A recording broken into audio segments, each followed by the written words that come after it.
ప్రియులారా, నీ జీవితంలో దేవుడు ఏశావులను అనుమతించాడో, ఫరోలను అనుమతించాడో, అలాంటి పరిస్థితులు అనుమతించాడో, ఇవన్నీ నిన్ను చెక్కడం, ఒక చక్కని శిల్పంగా చెక్కే దానిలో భాగాలే తప్ప దేవుడు నీ మీద ఏం పగబట్టలేదు, నువ్వంటే ఆయనకి ఏం ద్వేషం లేదు. ఇంకా చెప్పాలంటే తన ప్రాణం కంటే ఎక్కువ ఇష్టం నువ్వు ఆయనకి. తమ్ముడు, నమ్ముతావా? తమ్ముడు, నేను నమ్ముతానన్నోళ్ళు చేతులు ఎత్తండి. ఎంత ఇష్టం నువ్వంటే? ప్రాణం పెట్టేశాడు కదండి, ప్రాణం. అదేనన్నా ఇంత ప్రేమిస్తున్నాడని చెబుతున్నావు, బాగానే ఉంది, కానీ నాకు ఈ బాధ లేదు అని ప్రేమించాడు కనుకనే శ్రమల కొలిమిలో గుండా తీసుకొస్తున్నాడు. అదే నిన్ను ప్రేమించకపోయి ఉంటే నిన్ను వదిలేసేవాడు. సొదొమ గొమొర్రా వాళ్ళ బతుకయ్యేది నీది. బాధలో ఇబ్బందులో ఈ జీవితం బాగుందా? ఆ జీవితం బాగుంటుందా? బాధలో ఇబ్బందులో ఈ జీవితంలో దేవుడు మనకు తోడై ఉన్నాడు. ఆ జీవితంలో బాధలు ఉండవు, కానీ దేవుడు ఉండడు.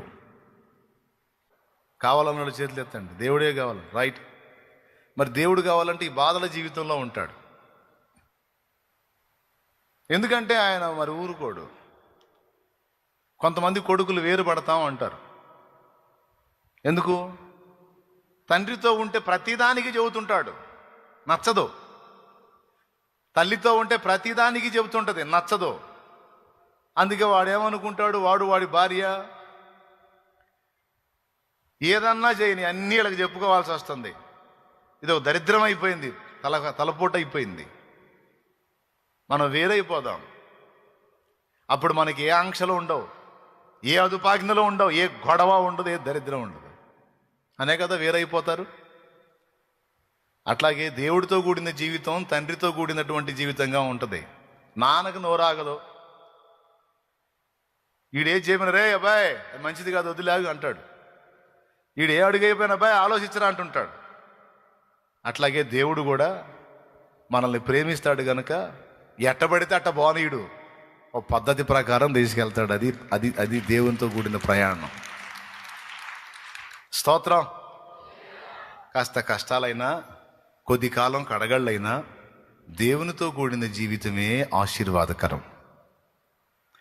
కావద్దు మనకు అనుభవాలు, అంతే. కాబట్టి ఇప్పుడు మీరు అందరూ కూడా వాటి గురించి ఆలోచన చేయొద్దు. ఇప్పుడే కాదు, ఇంటికి పోయాక కూడా ఆలోచించొద్దు. అదే నన్ను ఆలోచించుకోకపోతే ఎట్లా అంటాం? సరే ఆలోచించి చించు. స్తోత్రం, స్తోత్రం. ఏమి చించగలవు? వస్త్రంలో చించగలవు, అంత మించి ఏం చించలేవు. ఏమన్నా చించేది ఉంటే చెప్పు మరి.